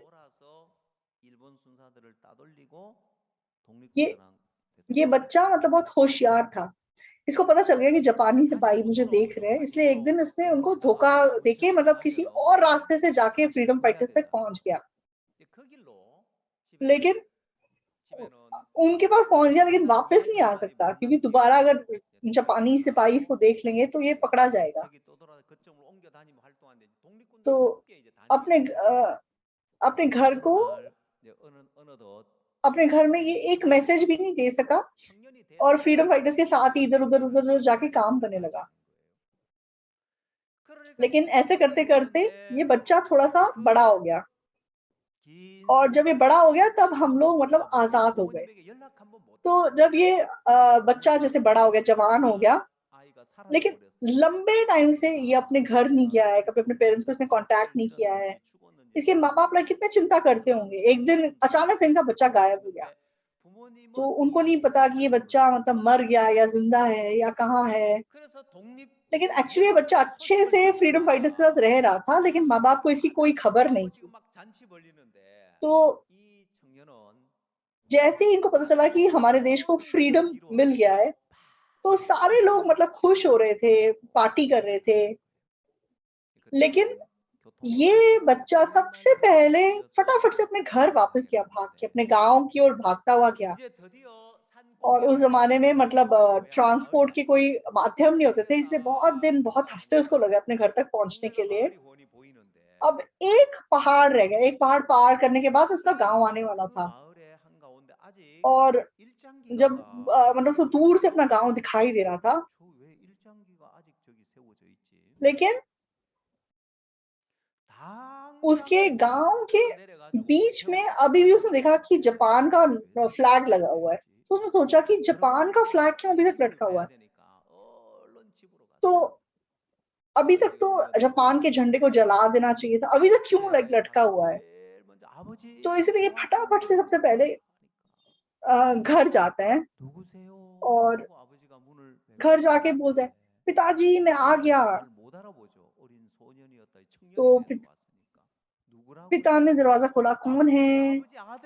और मतलब पिता इसको पहचान नहीं पाया, क्योंकि ये बचपन में गया था, अब जवान होके वापस आया है। पिता ने पूछा आप कौन हो, तो बोलता पिता मैं आपका बेटा हूँ। तो पिता के मन में फिर भी अपने बेटे का चेहरा जैसे कायम है, तो पिता इतने खुश हुए। अब तक उनको ये नहीं पता था कि वो जिंदा है, मर गया, लेकिन वो घर वापस आया है, तो वो इतनी खुशी से उन्होंने उसको स्वागत किया। और लेकिन पिता उसको बोलते हैं कि तू फटाफट से छिप जा। तो वो बोलता है, क्यों पिताजी? अरे अगर जापानी सिपाही आ गए तो वो तुझे पकड़ के ले जाएंगे, तो जल्दी से छिप जा। पिताजी आप क्या बोल रहे हो, हमारा देश आजाद हो गया है। अरे कहाँ से आजाद हो गया है, हमारा देश आजाद नहीं हुआ है, अभी यहाँ पे जापानी सिपाही मतलब नजरें रखे हुए हैं, तू जल्दी छिप जा। तो तब ये लड़का समझता है कि अभी तक इन्होंने जापान का नक्शा मतलब वो झंडा क्यों नहीं उतारा, क्योंकि ये जापानी सिपाहियों ने इनको धोखा दिया है। क्योंकि जापानी सिपाहियों को पता है कि उनका देश हार चुका है, लेकिन ये गांव के लोग हैं, इसलिए उन्होंने उनको बेवकूफ बना दिया, बताया नहीं इनको कि हम कि तुम लोग आजाद हो सकते हो। तो वहां पे ना तो फोन है ना तो रेडियो है, तो एक्चुअली उनको खबर पहुंचाने वाला कोई नहीं था कि हमारा देश आजाद हो सकता है। इसीलिए जापानी सिपाहियों ने बोला कि इनको नहीं बताते, थोड़ा अपना टाइम लेते हैं, फिर चुपचाप से यहाँ से निकल जाएंगे। तो इस बच्चे को इतना गुस्सा आया, क्यों? एक तो हम इतने साल मतलब जापान के अधीन रहे, इस बात का गुस्सा है, और दूसरी ओर जब हम आजाद हो गए तो भी हमारे गांव वालों को बताया नहीं या कि हम आजाद हैं। तो वो ये बेटा अपने बाप को होता है, आप मेरे साथ चलो, मैं आपको दिखाता हूँ। तो ये मतलब जापानियों की जो छावनी है वहां पे जाता है। तो बाप हैरान है कि ये बच्चा क्या कर रहा है, इतने दिनों के बाद एक तो आया है, ऊपर से बोल रहा है कि हम आजाद हो गए, और ऊपर से जापानियों की छावनी की तरफ जा रहा है, ये क्या कर रहा है? तो कोरियन लोग पुराने जमाने में जैसे जापानी सिपाहियों के सामने बहुत ही डरते थे, घबराते थे, लेकिन ये लड़का एकदम से आता है, जोर से उनका दरवाजा पटक के खोलता है, और मतलब जापानी सिपाही हैरान रह जाते हैं इसको देख के। तो पिता सोचते कि ये क्यों ऐसा कर रहा है। तो और ये बेटा सबसे जो उनका प्रधान था उन सिपाहियों का, उनको जोर से थप्पड़ मारता है। तो बाप इतना डर जाता है कि अब तो मेरा बेटा मर जाएगा।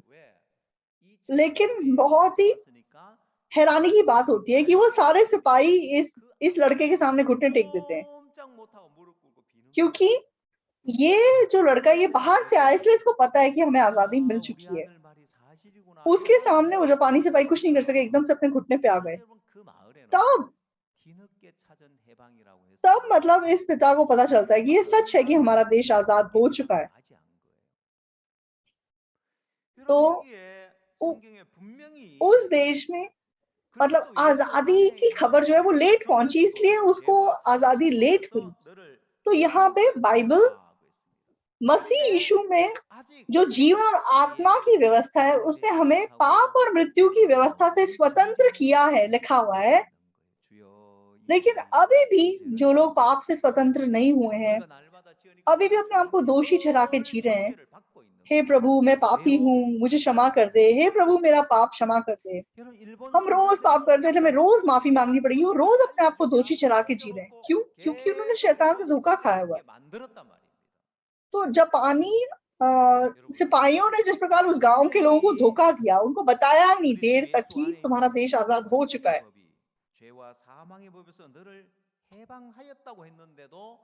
तो मसीह यीशु में जीवन और आत्मा की व्यवस्था ने हमें पाप और मृत्यु की व्यवस्था से स्वतंत्र कर दिया है।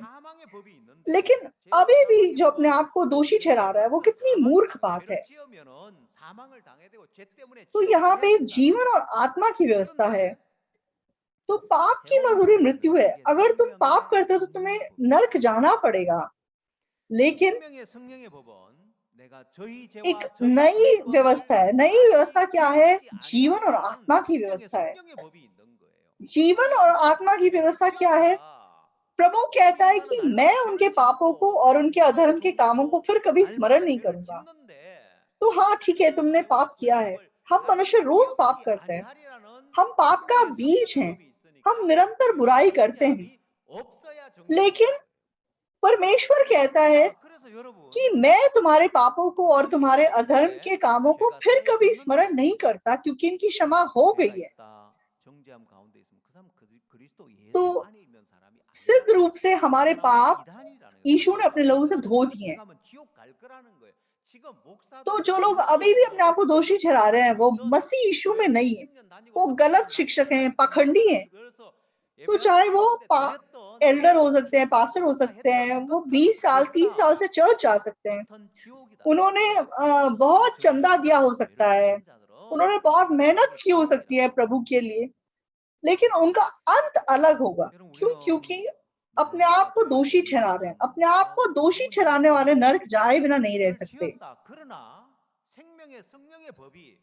तो हम गंदे घिनौने पापी हैं जो पाप करते हैं, हमने पाप किया है, लेकिन जीवन और आत्मा की व्यवस्था भी है जो कहती है कि मैं तुम्हारे पापों और अधर्म के कामों को स्मरण नहीं करता, मैं तुम्हें धर्मी कहता हूँ। हाँ, मैंने पाप किया है, लेकिन जीवन और आत्मा की व्यवस्था के हिसाब से मैं पवित्र हूँ, मैं सिद्ध हूँ, मैं धर्मी हूँ। आमीन। 우리가 죄를 안 지어서 선하게 살아서 의인 되는 것이 아니라 믿음으로 의인이 되는 거예요. 그리고 तो हम पाप ना करके अच्छे काम करके धर्मी बनते हैं, ऐसा नहीं है। हम विश्वास से धर्मी बनते हैं। 그 말은 और धर्मी जन विश्वास से जीवित रहता है। तो उसका अर्थ क्या हुआ? 여러분이 신앙생활 तो धर्मी जन विश्वास से जीवित रहता है, मतलब 올바로 해야 되겠죠, 그죠? 그 신앙생활 잘하고 올바로 하는 게 तो आप लोग जैसे आप अपना आत्मिक जीवन जीते हैं, आत्मिक जीवन अच्छे से जीना है, राइट? तो आत्मिक जीवन अच्छे से जीने का अर्थ क्या है? तो ज्यादातर लोग सोचते हैं कि आत्मिक जीवन अच्छे से जीवन जीने का मतलब है अपने काम अच्छी तरह करना, अच्छे काम करना, इसीलिए उनके जीवन में बदलाव उत्पन्न नहीं होता।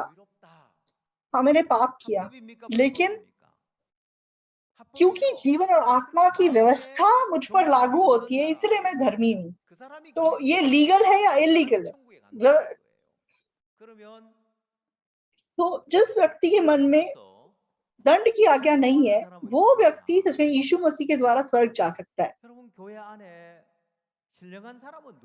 तो स्वर्ग जाकर अवार्ड पाने वाला व्यक्ति कौन है? तो कलीसिया के अंदर आत्मिक व्यक्ति कौन है? जो आत्मिक जीवन जी रहा है। अगर आप मतलब अच्छे अपने कामों के हिसाब से अपने आप को आत्मिक बोलने की कोशिश करेंगे तो आपको पूरा जीवन लग जाएगा। तो जिस प्रकार चाहे हमने पाप किया है, लेकिन प्रभु क्योंकि मुझे धर्मी कह रहा है, प्रभु कह रहा है कि उसने मेरे सारे पाप धो दिए हैं, और क्योंकि वो कह रहा है कि जीवन और आत्मा की व्यवस्था के अनुसार मेरे पाप स्मरण नहीं होते, इसलिए मैं बोल सकता हूँ कि मैं धर्मी हूँ। मैं चाहे शारीरिक हूँ और मेरे काम गलत हैं, लेकिन प्रभु का वचन कहता है कि तुम नई सृष्टि हो। जो भी मसीह यीशु में है, ना केवल उसके ऊपर दंड की आज्ञा नहीं है, जो कोई भी मसीह यीशु में है वो नई सृष्टि है। रोमियो 8:1 में। अतः अब जो मसीह यीशु में है उन पर दंड की आज्ञा नहीं है। सही है? सही है या नहीं? तो आप इस वचन को याद रख सकते हैं। अतः अब जो मसीह यीशु में है उन पर दंड की आज्ञा नहीं है। तो मुझे डर है कि आप इसे भूल ना जाएं, आप इसे याद रखिए। और दूसरा कुरिन्थियों 5:17 देखिए। दूसरा कुरिन्थियों 5:17। इसलिए यदि कोई मसीह यीशु में है तो वह नई सृष्टि है, पुरानी बातें बीत गई हैं, देखो सब बातें नई हो गई हैं। दूसरे कुरिन्थियों 5:17 क्या कहता है?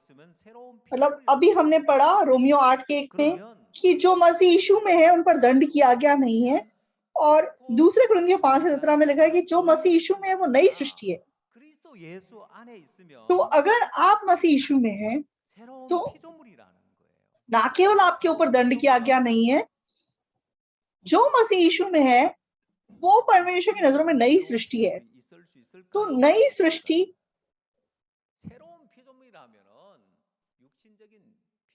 नई सृष्टि शारीरिक हो सकती है या नहीं हो सकती? तो अगर आप नई सृष्टि हैं तो शारीरिक नहीं हो सकते आप। नई सृष्टि सिद्ध है, आत्मिक है और पवित्र है। तो हमारा धर्मी बनना, क्योंकि हम यीशु मसीह में हैं, यीशु मसीह के लहू के द्वारा हम धर्मी बने हैं, इसलिए हम बोल सकते हैं कि हम धर्मी हैं। और यीशु मसीह में हम ये भी बोल सकते हैं हम नई सृष्टि हैं, हम ये भी बोल सकते हैं कि हम आत्मिक हैं। तो ये बिल्कुल सेम चीज है। उद्धार पाना भी बिना हमारे कामों के, बिना अनुग्रह से है, और हमारा आत्मिक जीवन जीना भी, आत्मिक बनना भी, वो भी बिना किसी कीमत के हम आत्मिक बनते हैं।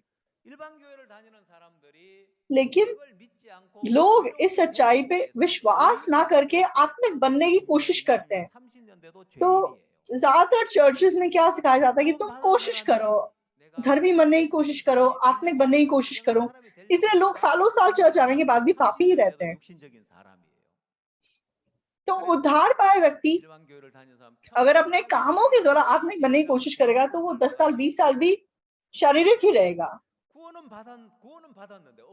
इसलिए बहुत से चर्चेस में लोग पूरी जिंदगी बोलते हैं कि हे प्रभु मैं पापी हूं, मुझे क्षमा कर दे, और वो नर्क चले जाते हैं। उद्धार पाने के बाद भी 10 साल 20 साल बहुत लोग हैं जो यही बोलते रहते हैं कि मैं शारीरिक इंसान हूं, मैं आत्मिक जीवन नहीं जी सकता। वो स्वर्ग तो चला जाता है, लेकिन स्वर्ग जाने के बाद कोई रिवॉर्ड नहीं पा सकता। क्यों? क्योंकि वचन कहता है कि तू अपने कामों के द्वारा, अपनी बातों के द्वारा दोषी ठहराया जाएगा और अपनी बातों के द्वारा धर्मी ठहराया जाएगा। तो जो व्यक्ति अपनी सोच विश्वास करता है वो बोलता है कि हाँ प्रभु मेरी मदद नहीं करेगा, प्रभु मेरे द्वारा काम नहीं करेगा, मैं बदल नहीं सकता। तो जैसे हमने विश्वास किया है कि हम धर्मी हैं, हमें ये भी विश्वास करना है कि हम नई सृष्टि हैं। ये दोनों विश्वास रख के हमें आत्मिक जीवन जीना है। तो ना केवल हमें उद्धार अनुग्रह से पाना है, हमें ये भी विश्वास करना है कि मैं सिद्ध हूं, मैं आत्मिक हूं, प्रभु ने मुझे नई सृष्टि बना दिया है। इस विश्वास से हमें अपना आत्मिक जीवन जीना है। तो लोग उद्धार पा लेते लेकिन आत्मिक जीवन नहीं जीते। क्यों? उद्धार पाने के बाद वे अपने कामों से अब अच्छे काम करके आत्मिक बनने की कोशिश करते हैं और अंत में वो फेल होते हैं और मतलब चर्च से दूर हो जाते हैं, परमेश्वर से दूर हो जाते हैं और अपने कामों से बंध जाते हैं। जिस प्रकार हमने एंतियोक की कलीसिया के बारे में पढ़ा कि काम शामिल हो गए तो सुसमाचार बिगड़ गया। गलातियों की कलीसिया में भी कैसे मतलब सुसमाचार बिगड़ गया उस बारे में हम पढ़ते हैं। गलातियों की किताब, गलातियों 1:6। 그리스도의 은혜로 너희를 부르신 이를 이같이 속히 떠나 다른 복음 쫓는 것을 내가 이상히 여기노라 했습니다. मुझे आश्चर्य होता है कि जिसने तुम्हें मसीह के अनुग्रह में बुलाया उससे तुम इतनी जल्दी फिर कर और ही प्रकार के सुसमाचार की ओर झुकने लगे। तो पौलुस कहता है कि मुझे आश्चर्य होता है कि जिसने तुम्हें मसीह के अनुग्रह से बुलाया उससे तुम इतनी जल्दी फिर कर और ही प्रकार के सुसमाचार की ओर झुकने लगे। तो उद्धार पाते ही ये लोग अनुग्रह से दूर हो गए। हाँ, अब हमने उद्धार पा लिया, अब परमेश्वर की सेवा करनी पड़ेगी, अब मैंने उद्धार पा लिया, अब चर्च का काम मेहनत से करना पड़ेगा, अब मैंने उद्धार पा लिया इसलिए मुझे आत्मिक जीवन जीना पड़ेगा। ऐसा करके लोग अनुग्रह से दूर हो जाते हैं। इसलिए वो किस प्रकार का जीवन जीते हैं? गलातियों 3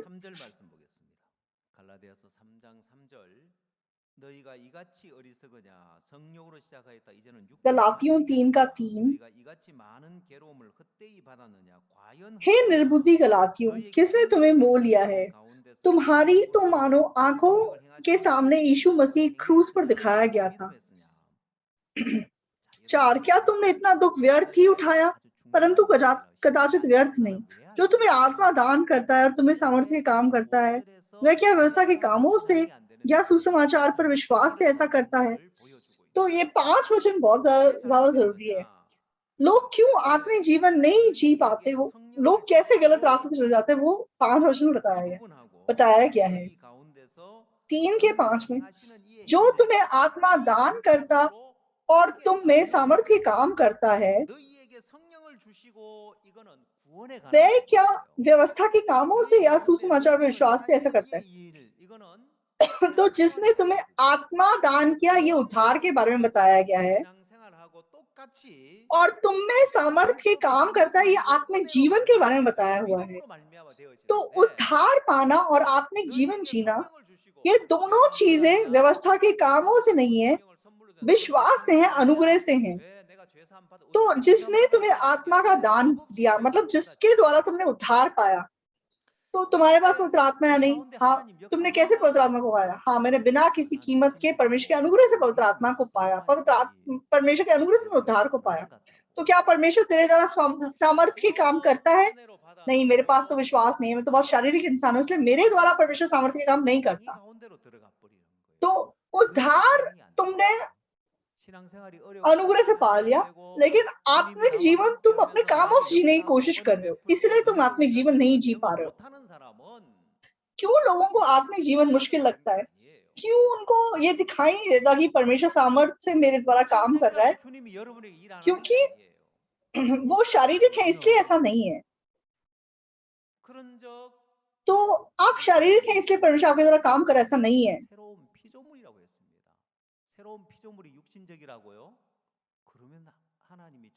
तो हम मसीह यीशु में अगर हैं तो हम नई सृष्टि हैं। तो नई सृष्टि कैसे शारीरिक हो सकती है? तो उसका मतलब परमेश्वर ने नई सृष्टि को गलत बनाया है। तो नई सृष्टि सिद्ध है, पवित्र है। अगर आप लोगों ने उद्धार पाया है, तो अगर आपका उद्धार क्लियर नहीं है तो अलग बात है, लेकिन अगर आपने उद्धार पाया है तो आप नई सृष्टि हैं, और आपके अंदर परमेश्वर ने आपको आत्मिक बना दिया है, और आपके अंदर कोई ऐसी कमी घटी नहीं है कि परमेश्वर अपने सामर्थ्य के काम आपके द्वारा ना करे। लेकिन प्रॉब्लम क्या है? लोगों के मन में लोग, हाँ ठीक है, पापों की क्षमा, पवित्र आत्मा तो मैंने अनुग्रह से पा लिया, लेकिन उसके बाद लोग फिर अपने कामों से बन जाते हैं। तो ये गलातियों की कलीसिया की समस्या थी। ऐसे गलातियों की कलीसिया गलत रास्ते पे जा रही थी, तो मतलब पौलुस उनको सही मार्ग दिखा रहा है। इसलिए 5 में जो तुम्हें आत्मा दान करता है और तुम्हें सामर्थ्य काम करता है, वह क्या व्यवस्था के कामों से, सुसमाचार विश्वास से ऐसा करता है? तो जैसा विश्वास से तुमने आत्मा का दान पाया, उद्धार पाया, उसी के समान विश्वास के द्वारा परमेश्वर तुम्हारे अंदर सामर्थ्य काम भी कर सकता है। तो मैं नई सृष्टि हूँ, मैं नई सृष्टि बना दिया गया हूँ, इसलिए मेरे अंदर ऐसी कोई कमी नहीं है कि परमेश्वर मेरे द्वारा काम ना करे। परमेश्वर अपने सामर्थ्य के काम मेरे द्वारा प्रकट करेगा, यह हमें विश्वास रखना है। लेकिन हम अपने बाहरी रूप को देखकर इस बात पे विश्वास नहीं करते। अपने बाहरी रूप को देखकर हम ऐसा सोच लेते कि हम शारीरिक हैं, और हाँ, परमेश्वर मेरे द्वारा काम नहीं करेगा, परमेश्वर मुझे अनुग्रह नहीं देगा, ऐसा करके हम बैठे रहते हैं। तो बाइबल में बहुत ऐसे लोग हैं। तो बाइबल एक्चुअली हमारे मन के आईने के समान है। तो भजन संहिता 77 में ऐसे व्यक्ति के बारे में हम पढ़ते हैं। भजन संहिता 77 का 7, क्या प्रभु युग युग के लिए छोड़ देगा और फिर कभी प्रसन्न ना होगा? क्या उसकी करुणा सदा के लिए जाती रही? क्या उसका वचन पीढ़ी पीढ़ी के लिए निष्फल हो गया है? क्या परमेश्वर अनुग्रह करना भूल गया? क्या उसने क्रोध करने अपने सब दया को रोक रखा है? कोई है जो ऐसी चिंता में गिरा हुआ है।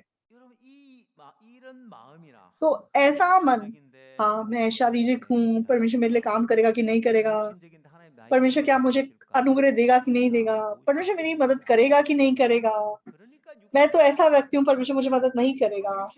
तो ऐसा सोच के लोग मतलब शारीरिक रास्ते पे चलते चले जाते हैं, अपनी सोच पे विश्वास कर लेते हैं। 스스로 정죄한 자가 तो 이단이라고 जिस प्रकार अपने आप को 신학에서 दोषी ठहराने वाला गलत 예수님은 शिक्षक है, 스스로 육신적이라고 अगर आप 하고 अपने आप को शारीरिक कहते हैं तो वो आपके आत्मिक जीवन की सबसे बड़ी समस्या है। 아무도 육신적이라고 안 하는데 बाइबल 성경은 तुमको 그리스도 शारीरिक 안에 नहीं 있으면 कहती। 새로운 बाइबल 피조물이라고 कहती कि तुम 하고 저가 अगर मसीह 그리스도로 यीशु में हो 거듭나게 तो तुम 되면 नई सृष्टि हो। 영원히 온전케 अगर 되는 तुम्हें अगर तुम पवित्र किए गए हो तो तुम सर्वदा के लिए सिद्ध हो। 보혈의 능력이 영원히 चाहे 우리 तुम 가운데 पाप कर रहे हो, लेकिन 내가 यीशु 육신적인 मसीह 그런 के 모습이 나타나도 लहू में उतनी ताकत 영원히 है कि तुम्हें 온전한 सर्वदा के लिए उसने पवित्र कर दिया है। उसी प्रकार उसके अंदर 스스로 तुम्हें सर्वदा के लिए उसने नई सृष्टि भी बना दिया है। लेकिन अपने आप को लोग दोषी ठहराते हैं। 육신을 हाँ, मैं 좋아하는 शारीरिक 사람이다. हूँ, 나는 मुझे 세상 शारीरिक चीजें 것을 पसंद है, 좋아하는 मुझे 사람이다. दुनिया की चीजें पसंद है। 스스로 정죄하고 ऐसा 있는 करके 사람처럼 스스로 육신적이라고 하고 살고 लोग 있는 अपने आप को शारीरिक समझ के अपना जीवन 게 जीते रहते हैं। 악한 तो 거예요. वो दुष्ट चीज है, दुष्ट बात है। 그래서 주님이 그 속에 일을 할 수가 तो 없는 거예요. ऐसे मन की वजह से प्रभु उनके अंदर काम नहीं कर सकता। 여러분 마음에 이 तो 두 가지 동시에 ये दो चीजें आप साथ साथ विश्वास कीजिए। 예수 그리스도의 यीशु 보혈의 मसीह के लहू ने 그리스도 예수 안에 आपको 결코 पवित्र कर 죄가 दिया, इसलिए आपके ऊपर दंड की आज्ञा नहीं है। 그리스도 예수 안에 있으면 और 새로운 अगर आप 피조물이다. मसीह यीशु में हैं तो आप 동시에 नई सृष्टि हैं। 똑같은 원리로 믿음을 तो ये 가지고 दोनों बातें 신앙을 출발하십시오. विश्वास करके आप अपने आत्मिक जीवन की शुरुआत कीजिए। 신앙생활은 내가 열심히 तो पापों की क्षमा अगर आपने यीशु मसीह के द्वारा प्राप्त की है, तो उसके बाद मुझे मेहनत करनी पड़ेगी, मुझे आत्मिक बनना पड़ेगा, ऐसा नहीं है। आपको विश्वास करना है कि प्रभु ने मुझे आत्मिक बना दिया है, मुझे नई सृष्टि बना दिया है, मैं आत्मिक व्यक्ति हूँ। तो मैंने बताया था कि मैं बाइबल पढ़ना, कैसे बाइबल पढ़नी है ये आपको बताऊंगा। तो कल बताने वाला था, लेकिन कल मैं भूल भी सकता हूँ। तो आप बोलेंगे कि आप बताने वाले थे, बाइबल पढ़ने का तरीका आपने नहीं बताया, इसलिए मैं आपको अभी बताता हूँ। तो हमारे जो यूथ मेंबर्स हैं वो बाइबल नहीं पढ़ पाते थे। तो जो ये यूथ मेंबर्स थे मेहनत से बाइबल पढ़ते हैं। ऑफिस से वापस आके इन्होंने मतलब एक ग्रुप बनाया, मेरे चर्च के यूथ मेंबर्स ने ग्रुप बना के सारे साथ साथ बाइबल को पढ़ते हैं। तो पहले बिल्कुल बाइबल नहीं पढ़ते थे, लेकिन आजकल ये लोग बिल्कुल बदल गए हैं, बाइबल मेहनत से पढ़ रहे हैं। तो नई सृष्टि बाइबल को पढ़ना पसंद करती है या नापसंद करती है? तो नई सृष्टि को बाइबल पढ़ना पसंद है, क्योंकि नई सृष्टि आत्मिक है। आपको विश्वास करना है कि मैं नई सृष्टि हूँ, मुझे बाइबल पढ़ना पसंद है। तो अगर आप बार बार अपने मन में यही सोचते रहेंगे, अरे बाइबल पढ़ना मुश्किल है, मैं तो पढ़ नहीं पाता, वो सिर्फ आपकी परिस्थिति है। असलियत में परमेश्वर ने आपको ऐसा बना दिया है कि आप बाइबल पढ़ने को पसंद करते हैं, आपको कोई सच्चाई पे विश्वास करना है। लेकिन लोग महसूस करना चाहते हैं, बाइबल पढ़ते हैं, अरे मुझे तो मुश्किल लग रहा है, मुझे नहीं पढ़ा जा रहा, वो ऐसा सोचते रहते हैं। तो आप बाइबल पढ़ रहे हैं, आपको बकवास लग रही है, आपको मजा नहीं आ रहा बाइबल पढ़ के, लेकिन फिर भी विश्वास करो और बोलो कि मैं बाइबल पढ़ने को पसंद करता हूँ। तो ऐसे विश्वास करना और ना करने में अंतर क्या है? जो लोग बोलते हैं कि मैं शारीरिक हूँ, तो शैतान मौके का फायदा उठाता है।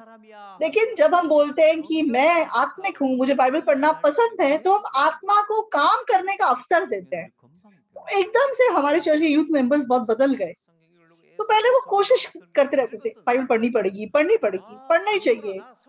लेकिन उन्होंने बोलना शुरू किया और विश्वास किया कि मुझे बाइबल पढ़ना पसंद है। तो चाहे उनको पढ़ते पढ़ते नींद आती, लेकिन फिर भी नहीं, मैं बाइबल पढ़ने को पसंद करता हूँ, मुझे बाइबल पढ़ना पसंद है। उन्होंने जब विश्वास किया और ऐसा बोलना शुरू किया, तो पवित्र आत्मा ने अवसर लिया काम करने का। तो आजकल हमारे यूथ मेंबर्स जैसे ऑफिस से आते, छुट्टी के बाद वो चर्च में इकट्ठा होते हैं और साथ बैठ के बाइबल पढ़ते हैं।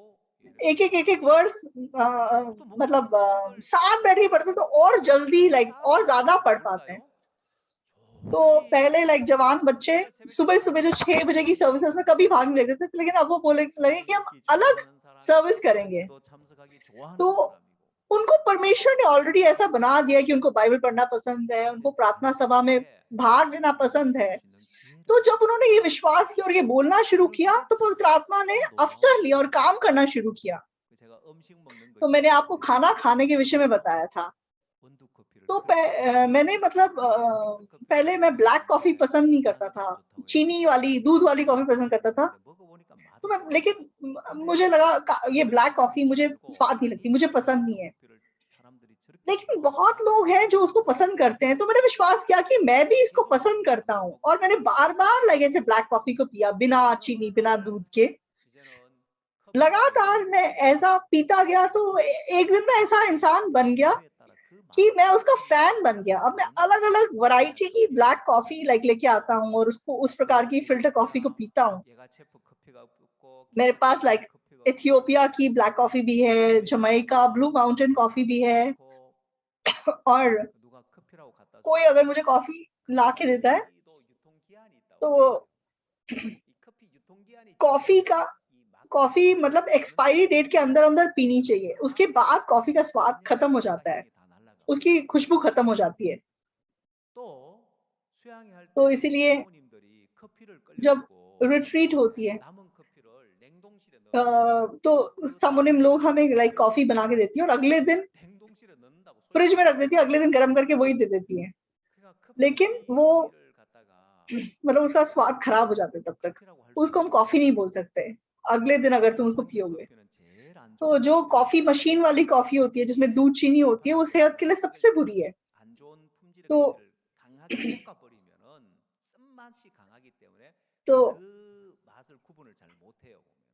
मतलब जो मतलब फिल्टर कॉफी होती है वो सेहत के लिए सबसे अच्छी कॉफी है। तो अब मुझे वो फिल्टर कॉफी बहुत पसंद आने लग गई है, इसलिए मैं जब कहीं जाता हूँ तो मैं अपनी पसंद की मतलब फिल्टर कॉफी को हर जगह मांग नहीं सकता, इसलिए मैं अपनी कॉफी को लेके जाता हूँ अपने साथ। तो क्योंकि चाहे वो मुझे मतलब दूसरे चर्च जाता हूँ तो मतलब वो कैसी भी कॉफी दे मैं पी लेता हूँ, लेकिन बाद में अपनी पसंदीदा कॉफी फिर से पीता हूँ। तो अब मतलब मुझे वो ब्लैक कॉफी बिना चीनी बिना दूध वाली कॉफी इतनी पसंद आने लगी। तो पहले मैं सोचता था कि अरे इसको कैसे कोई पी सकता है, इसमें कोई स्वाद नहीं है।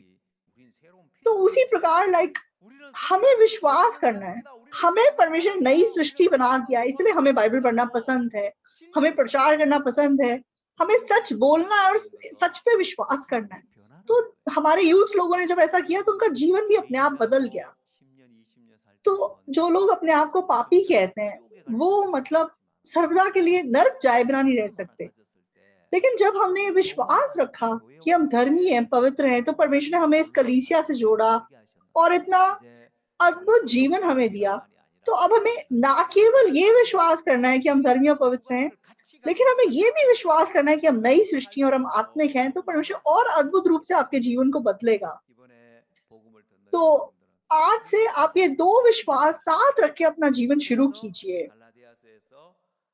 तो गलातियों की किताब में लिखा है कि तुम्हें जो आत्मा का दान देता है और जो तुम्हारे अंदर सामर्थ का काम करता है, वो दोनों चीजें विश्वास से करता है।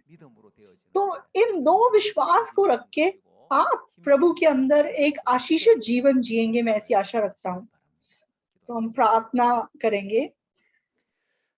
हे परमेश्वर, धन्यवाद देते हैं, हमारा पवित्र बनना, धर्मी बनना भी विश्वास है, और हमारा आत्मिक बनना, नई सृष्टि बनना भी विश्वास से है। जो मसीह यीशु में है उस पर दंड की आज्ञा नहीं, और जो मसीह यीशु में है वो नई सृष्टि है। प्रभु, आपने हमें नई सृष्टि का जीवन दिया है, आपने हमें ऐसा जीवन जिया है जहां हम पर कोई दंड की आज्ञा नहीं है। प्रभु, हम विश्वास करके जिए कि हम आत्मिक हैं और नई सृष्टि हैं और आपका काम अपने जीवन में देख सके।